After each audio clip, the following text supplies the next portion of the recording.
Wah wah wah, ini baru jos. Patrick Kluivert berikan janji tak tanggung-tanggung kepada Erick Thohir. Fans Garuda harus simak ini, yang pasti bikin kalian bahagia saat mendengarnya. Yes, alhamdulillah. Mas Hilgers dapat kabar baik dari Belanda. Kira-kira kabar baik apakah itu? Yuk saksikan beritanya hingga selesai.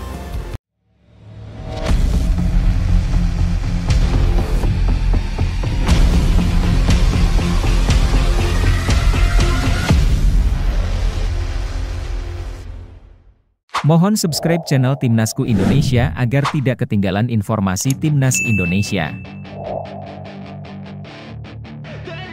Patrick Kluivert berikan janji manis saat ulang tahun Erick Thohir. Suasana hangat dan penuh kekeluargaan menyelimuti perayaan ulang tahun ke-55 Ketua Umum PSSI, Erick Thohir, yang digelar di Bali pada Jumat malam, 30 Mei 2025.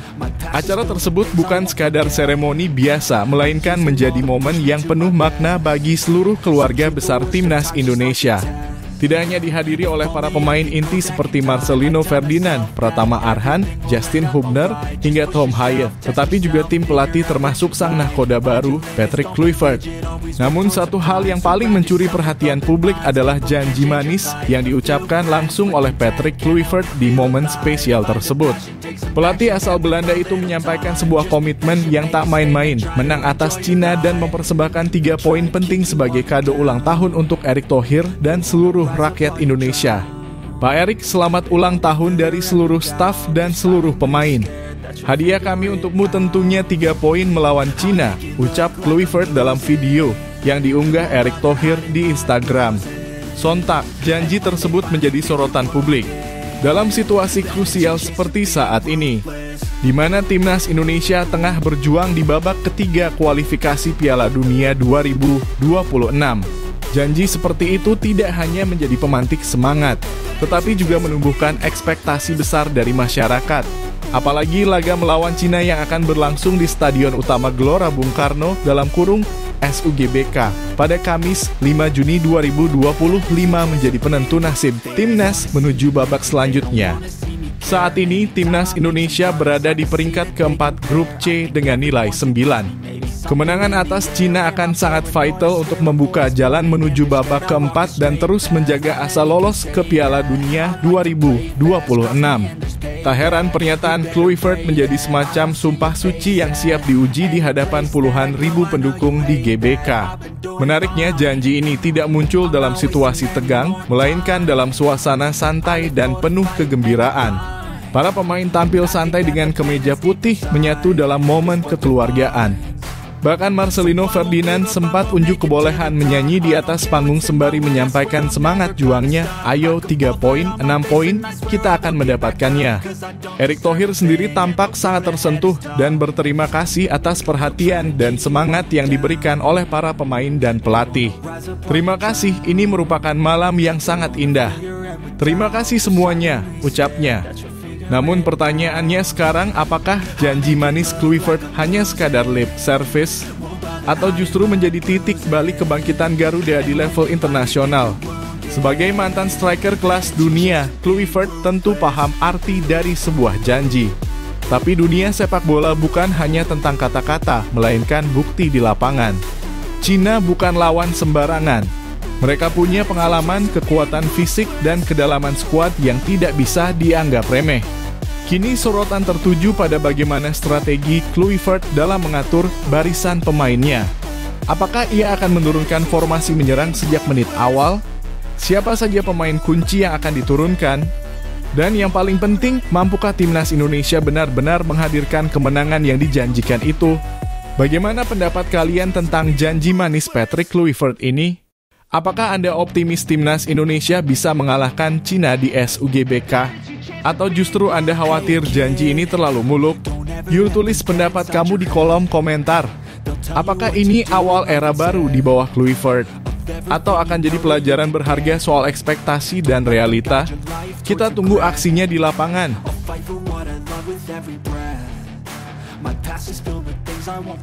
Mas Hilgers dapat kabar baik dari Belanda. Di tengah kemeriahan malam perayaan ulang tahun Ketua Umum PSSI, Erick Thohir, yang digelar di Bali pada Jumat, 30 Mei 2025, ada satu sosok yang mendadak jadi pusat perhatian Mas Hilgers.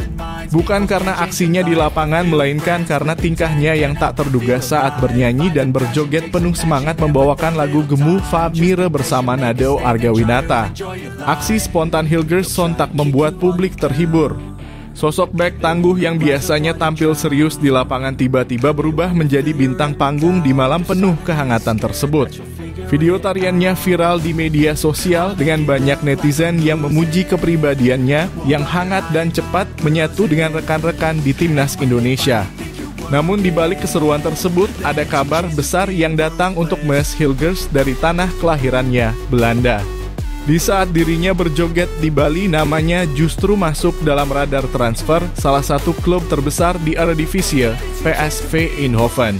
Menurut laporan dari Football Transfers, PSV tengah mengincar bek baru sebagai pengganti Olivier Boschagli dan nama Mas Hilgers masuk dalam daftar utama mereka. FC Twente sendiri disebut siap melepas Hilgers pada bursa transfer musim panas ini, mengingat kontraknya akan segera habis pada tahun depan. Jika transfer ini benar-benar terjadi, maka Hilgers tak hanya akan mendapatkan peningkatan karier di klub yang lebih besar dan prestisius, tetapi juga berpeluang reuni dengan sahabat lamanya, Jayden Oosterwolde. Oosterwolde saat ini bermain di klub Turki Fenerbahce, namun kabarnya juga tengah dikaitkan dengan kepulangan ke Eredivisie bersama PSV. Dua pemain berdarah Indonesia yang tumbuh bersama di Akademi FC Twente itu bisa jadi akan kembali bermain bersama kali ini di klub sekelas PSV Eindhoven yang memiliki sejarah panjang dan reputasi mentereng di sepak bola Belanda dan Eropa. Kebersamaan mereka bukan sekadar nostalgia. Dalam laga antara Twente versus Fenerbahce di ajang Liga Eropa musim 2024 hingga 2025 lalu, keduanya sempat terlihat akrab bercengkerama di akhir pertandingan yang berakhir imbang 1-1. Momen itu sempat menjadi sorotan media Turki dan Belanda, menunjukkan betapa eratnya hubungan kedua pemain ini sejak masa muda mereka. Jika keduanya benar-benar bersatu kembali di PSV, tentu ini akan jadi cerita yang sangat menarik bagi para pencinta sepak bola Indonesia. Terlebih, baik Hilgers maupun Oosterwolde merupakan pemain yang memiliki potensi besar untuk memperkuat timnas Garuda di masa depan jika Oosterwolde suatu saat resmi dinaturalisasi. Kabar baik ini juga menjadi bukti bahwa pemain-pemain diaspora Indonesia kini mulai mendapat pengakuan di level yang lebih tinggi.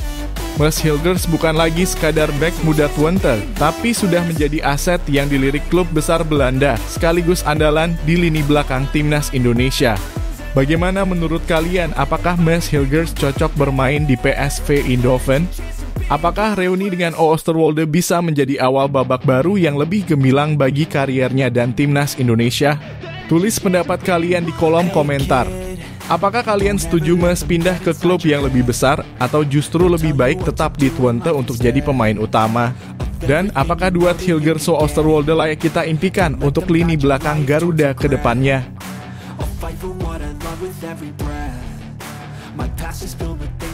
Shin Tae-yong yakin Timnas Indonesia bisa kalahkan Cina.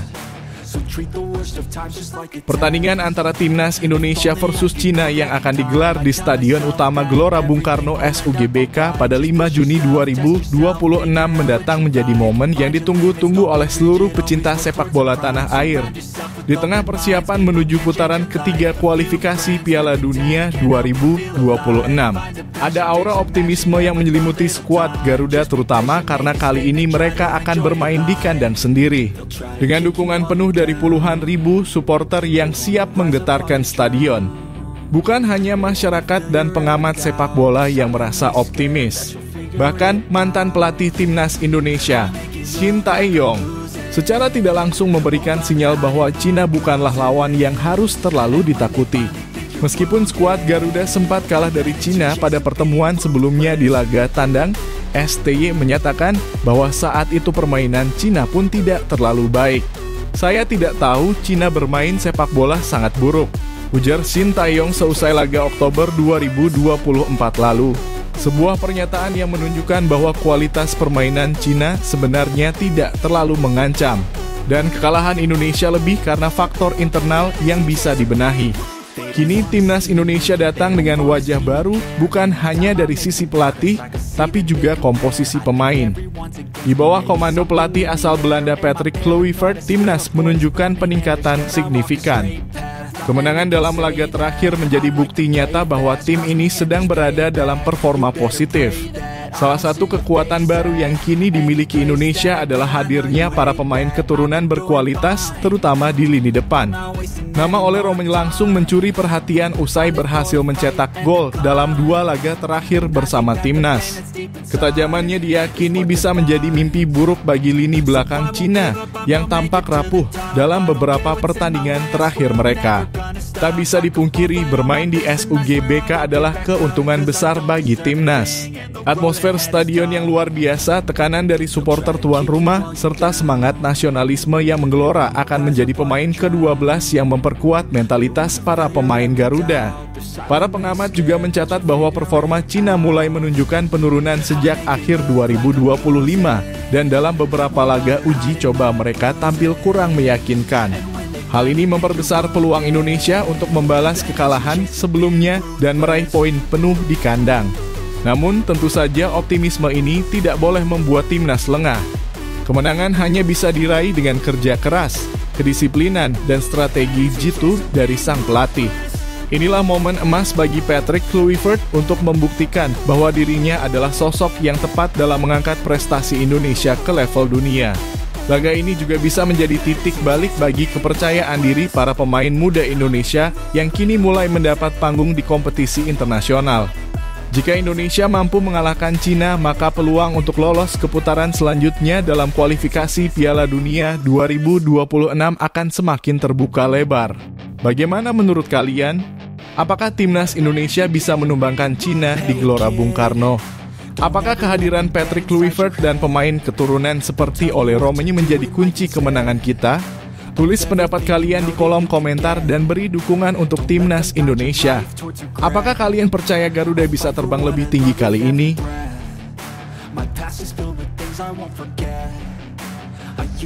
Pemain belum lengkap, Erick Thohir percaya timnas Indonesia bisa lawan Tiongkok.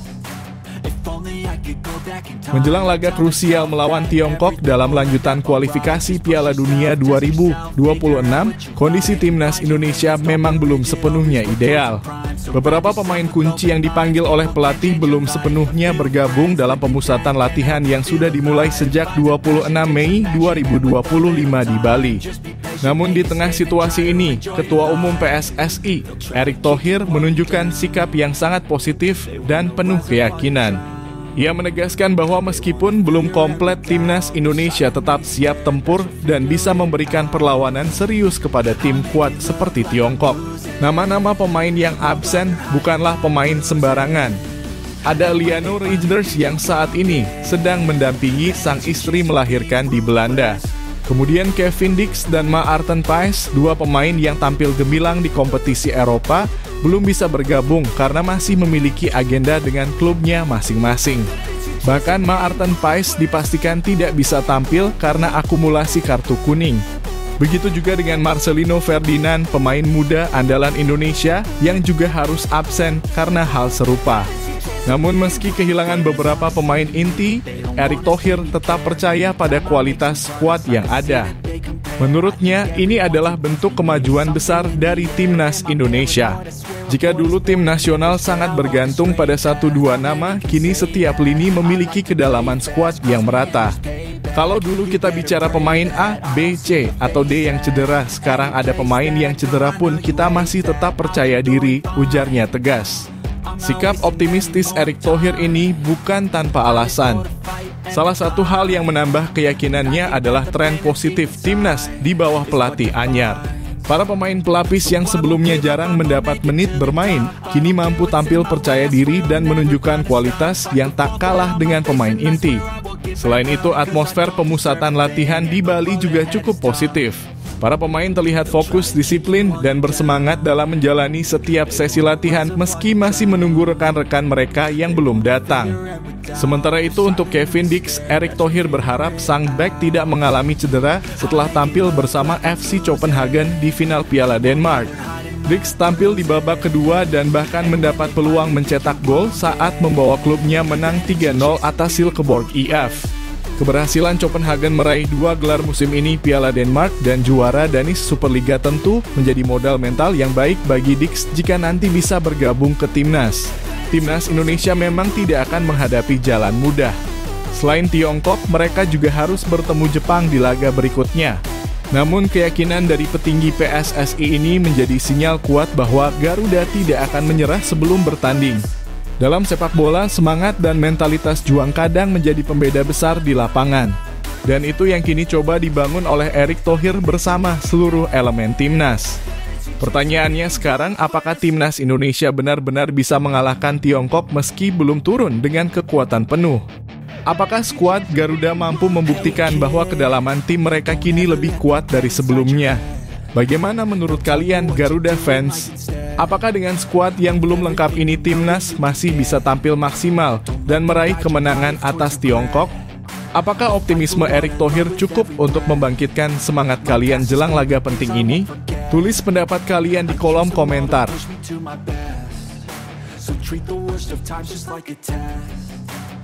Malaysia sombong usai Piala AFF segrup dengan timnas Indonesia.